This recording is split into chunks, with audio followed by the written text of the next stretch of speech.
মার্কিন উদ্যোক্তা ও ধনকুবের Jeff Bezos. বিভিন্ন কারণে প্রায় নিয়মিতই পত্রিকার শিরোনাম হন তিনি। তবে এবার শিরোনাম হয়েছেন নিজের বিয়েকে কেন্দ্র করে। সাবেক টিভি সাংবাদিক লরেন্স সানচেজের সাথে বাগদান হয়েছে তার। বিয়ের আয়োজন নিয়ে ব্যস্ত সময় পার করছেন হবু দম্পতি। তবে রাজকীয় এই বিয়ে নিয়ে ইতিমধ্যেই দেখা দিয়েছে আলোচনা সমালোচনা। সেই জেরে পেছানো হয়েছে অনুষ্ঠানের তারিখ, বদল হয়েছে স্থান। সব জল্পনা কল্পনা শেষে শুরু হয়েছে বিয়ের জাঁকজমকপূর্ণ অনুষ্ঠান।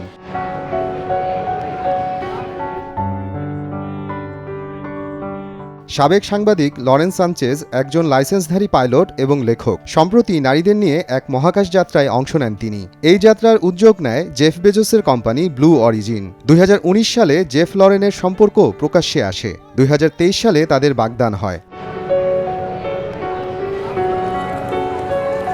ইতালির বিখ্যাত শহর ভেনিসে বৃহস্পতিবার থেকে শুরু হয়েছে জেফ লরেনের বিয়ের আনুষ্ঠানিকতা। তবে মূল অনুষ্ঠান হবে শনিবারে। আন্তর্জাতিক বার্তা সংস্থা সিএনএন-এর দাবি, ভেনিসের দ্বীপ সান জর্জিও মাজেরোতে হতে পারে এ অনুষ্ঠান। তবে নিরাপত্তার কারণে জায়গার নাম গোপন রাখা হয়েছে।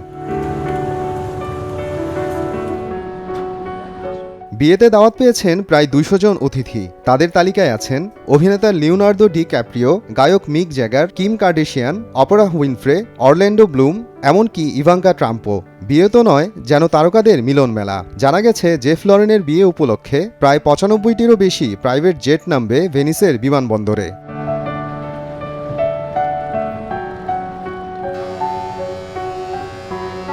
তিন দিনের আয়োজনে খরচ হতে পারে $60 থেকে $76 মিলিয়ন, বাংলাদেশি টাকায় প্রায় 700 থেকে 900 কোটি টাকা। বিয়ের খাবার, সাজসজ্জা, গ্লাস থেকে শুরু করে কেক সবকিছুই সংগ্রহ করা হচ্ছে ভেনিস থেকে। অতিথিদের আপ্যায়নের জন্য বিশেষভাবে আনা হয়েছে মুরানো দ্বীপের হাতে বানানো কাচের সামগ্রী।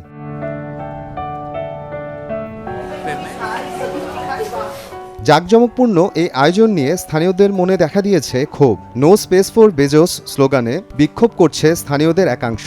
তাদের সাথে যুক্ত হয়েছে পরিবেশবাদী সংগঠন গ্রিন পিসও। আন্দোলনকারীদের অভিযোগ, ভেনিস শহরের কর্তৃপক্ষ শুধু ধনী পর্যটকদের জন্যই সব সুযোগ সুবিধা দেয়, অন্যদিকে সাধারণ পর্যটকদের কাঁধে চাপিয়ে দেয় করের বোঝা। একে তো রাজকীয় এ বিয়েকে কেন্দ্র করে ভেনিসে বেড়েছে ঘর ভাড়া, তার উপর শহরে ঢোকার জন্য দিতে হচ্ছে বাড়তি কর। বাধ্য হয়ে স্থানীয়দের অনেকেই চলে যাচ্ছেন শহর ছেড়ে।